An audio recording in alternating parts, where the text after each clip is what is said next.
पश्चिम बंगाल के विधानसभा चुनाव सुनने में तो ये एक आम पॉलिटिकल लड़ाई लगती है ना।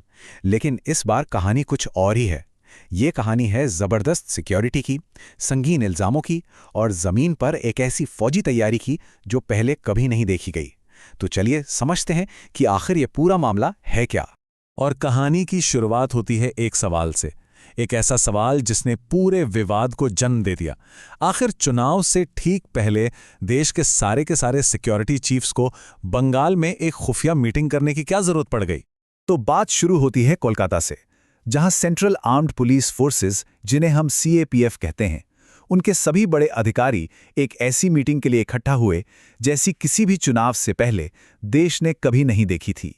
सोचिए, CRPF, BSF, CISF, मतलब सभी फोर्सेस के चीफ एक ही छत के नीचे।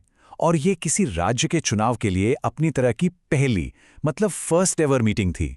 इसी बात ने इसे फौरन सुर्खियों में ला दिया। वैसे ऑफिशियल वजह ये बताई गई कि ये सब एक मजबूत टेक्नोलॉजी पर आधारित सिक्योरिटी सिस्टम बनाने के लिए हो रहा है। और ये सिर्फ बाहर की बातें नहीं हैं। खुद एक सीनियर CAPF अफसर ने इस मीटिंग को अभूतपूर्व कहा। अब देखिए, जब सिस्टम के अंदर से ही ऐसे शब्द निकलने लगे तो समझ जाना चाहिए कि कुछ तो बहुत ही अलग, बहुत ही बड़ा हो रहा था। तो उस मीटिंग का नतीजा क्या निकला? खैर, नतीजा कागजों पर कम और जमीन पर ज्यादा दिखा। और यहीं से असल कहानी शुरू होती है, जो आंकड़ों में छिपी है। तो जरा आंकड़ों पर गौर करते हैं। पहला नंबर है 2400। ये सेंट्रल आर्म्ड पुलिस फोर्सेस की कंपनियों की संख्या है जिन्हें बंगाल में तैनात किया गया। अपने आप में ही ये एक बहुत बड़ा नंबर है। लेकिन जब इन कंपनियों को जवानों की संख्या में बदला जाता है तो आंकड़ा सच में होश उड़ा देता है। 2,40,000 सुरक्षाकर्मी। जी हां, 2,40,000। ये इतनी बड़ी संख्या है जितनी कई छोटे छोटे देशों की पूरी सेना होती है, और ये सिर्फ एक राज्य के चुनाव के लिए तैनात की गई। अब इस बड़े से नंबर को थोड़ा और आसान बनाते हैं। इसका मतलब ये हुआ कि चुनाव के पहले फेज में हर 140 वोटर पर एक सुरक्षाकर्मी तैनात था। जरा सोचिए उस माहौल को जब कोई वोट डालने जा रहा हो। और अगर इसकी तुलना करें तो तस्वीर और साफ हो जाती है। देखिए, जब मणिपुर हिंसा की आग में जल रहा था तब वहां 29,000 जवान थे। बंगाल के ही पिछले चुनाव में करीब 84,500 जवान थे। और इस बार 2,40,000। सिर्फ इतना ही नहीं, जम्मू कश्मीर से खास बुलेट प्रूफ दंगारोधी गाड़ियां भी बंगाल भेजी गई। तो जाहिर है, जब इतनी बड़ी तैयारी होगी तो सवाल तो उठेंगे ही। अब आते हैं सिक्के के दूसरे पहलू पर। इस सब पर बंगाल की सत्ताधारी पार्टी तृणमूल कांग्रेस का क्या कहना था? उन्होंने इसे सिर्फ सुरक्षा का इंतजाम नहीं माना, बल्कि इसे खतरे की तरह देखा। तृणमूल के सांसद महुआ मोहित्रा ने तो सीधा और बहुत तीखा हमला बोला। उन्होंने कहा कि ये जो CAPF के बड़े अफसर आए हैं, ये किसी सुरक्षा प्लान के लिए नहीं, बल्कि बंगाल पर एक मिलिट्री स्टाइल टेकओवर, मतलब एक फौजी कब्जे की तैयारी करने आए हैं। वहीं पूर्व सांसद साकेत गोखले ने इसे वोटरों को डराने और दिल्ली से राज्य को कंट्रोल करने की कोशिश बताया। उन्होंने कहा कि ये बंगाल के लोगों को बाहरी ताकतों के बूटों तले कुचलने की कोशिश है, और बंगाल की राजनीति में बाहरी का मुद्दा बहुत ही संवेदनशील माना जाता है। तो केंद्र सरकार का क्या कहना है? उन्होंने इतनी बड़ी तैनाती को सही कैसे ठहराया?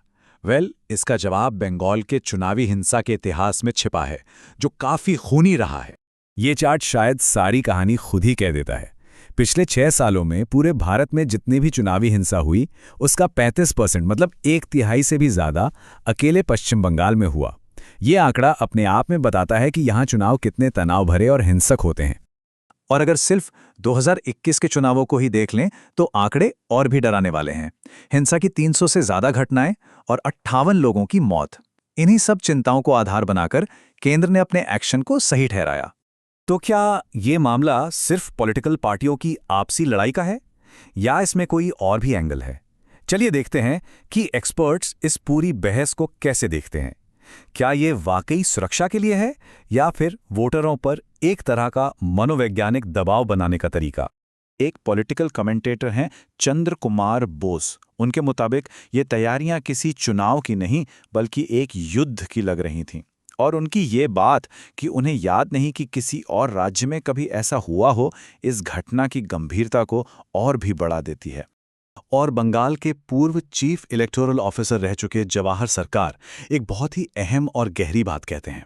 उनका मानना है कि मकसद चाहे सिर्फ सुरक्षा देना ही क्यों ना हो, लेकिन जब इतनी बड़ी तादाद में फोर्सेस मौजूद होती हैं तो उसका एक सोशियो साइकोलॉजिकल इम्पैक्ट यानी सामाजिक मनोवैज्ञानिक असर पड़ता है।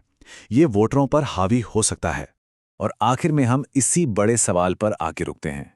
सुरक्षा और आज़ादी के बीच एक बहुत ही पतली सी लाइन होती है।